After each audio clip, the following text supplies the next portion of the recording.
Assalamualaikum warahmatullahi wabarakatuh. Suci Cantika Airin, saya akan menjelaskan tentang pengertian syirkah dan dasar-dasar syirkah. Yang pertama, pengertian syirkah. Syirkah disebut juga dengan musyarakah atau syarikah. Kata syirkah dalam bahasa Arab berasal dari kata syarika, yashruku, syarikan, syirkatan, syarikatan. Artinya menjadi sekutu atau serikat. Kata dasarnya boleh dibaca syirkah, boleh juga dibaca syarikah.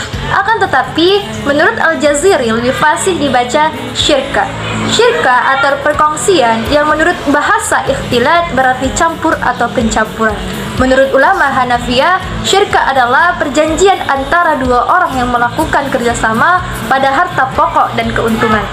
Menurut ulama Malikiyah, syirkah adalah perjanjian yang dilaksanakan antara dua orang atau lebih dengan dasar saling tolong-menolong dalam sebuah usaha dan keuntungannya akan dibagi bersama.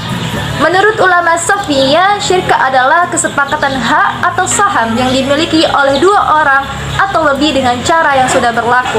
Yang keempat, menurut ulama Hanabilah, syirkah adalah perkumpulan atau perkongsian hak atau saham atau membelanjakan harta bersama.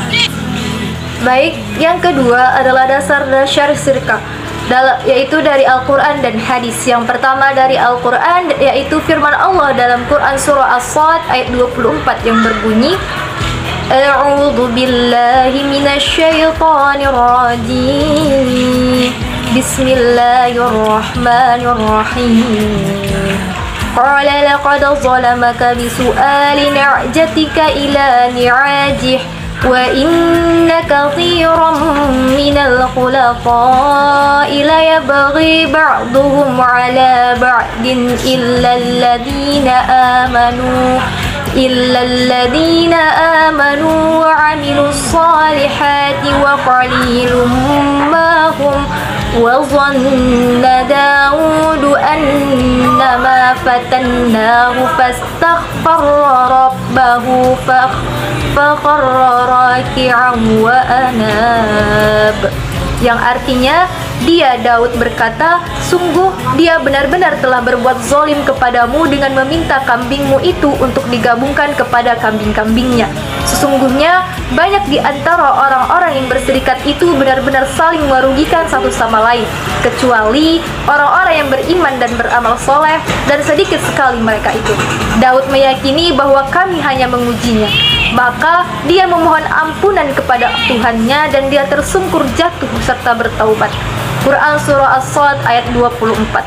Di dalam hadis riwayat Abu Daud nomor 2936 yang mana artinya telah menceritakan kepada kami Muhammad bin Sulaiman al-Misisi, telah menceritakan kepada kami Muhammad bin Az-Zibirqani, dan dari Abu Hayyan At-Taimi, dari ayahnya, dari Abu Hurairah, dan ia merafa'kannya. Ia berkata, sesungguhnya Allah berfirman, aku adalah pihak ketiga dari dua orang yang bersekutu.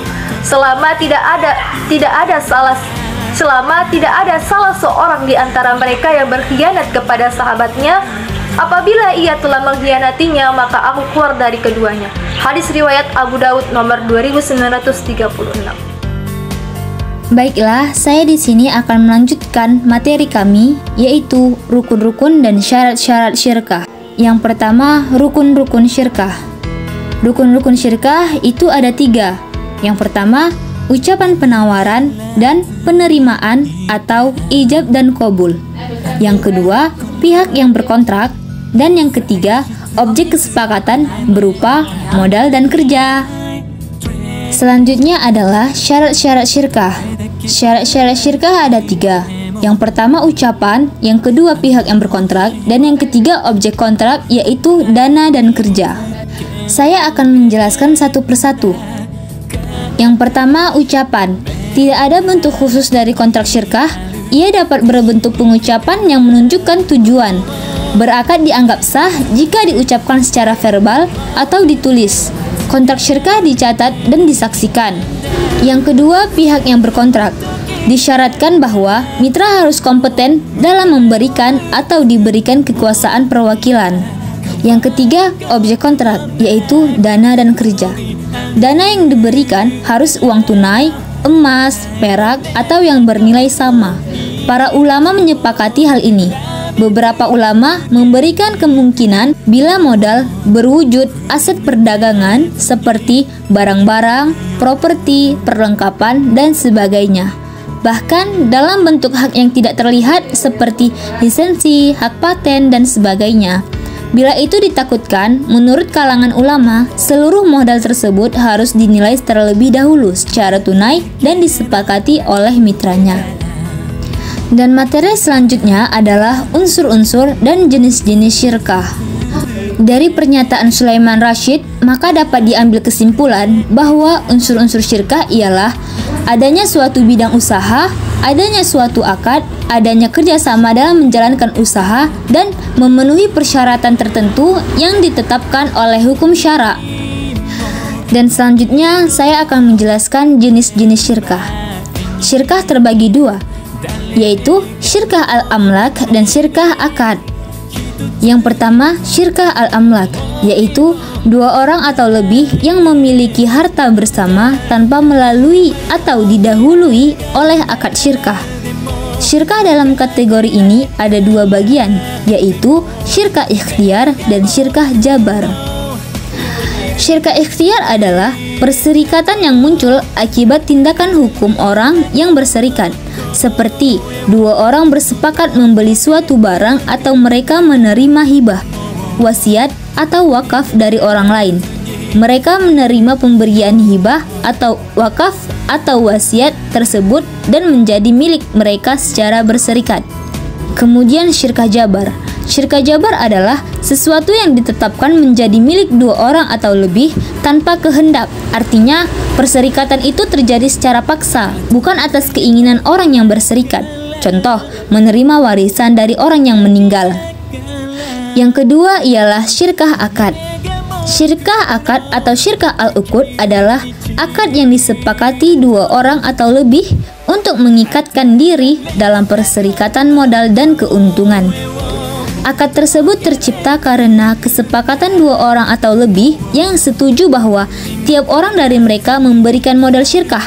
Mereka pun sepakat berbagi keuntungan dan kerugian. Said Sabiq membagi syirkah akad menjadi 4 bagian, antara lain syirkah inan, yaitu kerjasama antara dua orang atau lebih dalam permodalan untuk melakukan satu usaha bersama dengan cara membagi untung atau rugi sesuai dengan jumlah modal masing-masing. Namun, apabila porsi masing-masing pihak baik dalam dan maupun kerja atau bagi hasil berbeda sesuai dengan kesepakatan mereka, semua ulama membolehkannya. Selanjutnya, syirkah mufawadah, yaitu kerjasama antara dua orang atau lebih untuk melakukan suatu usaha. Kemudian syirkah wujuh, yaitu kerjasama antara dua orang atau lebih untuk membeli sesuatu tanpa modal, tetapi hanya modal kepercayaan dan keuntungan dibagi antara sesama mereka.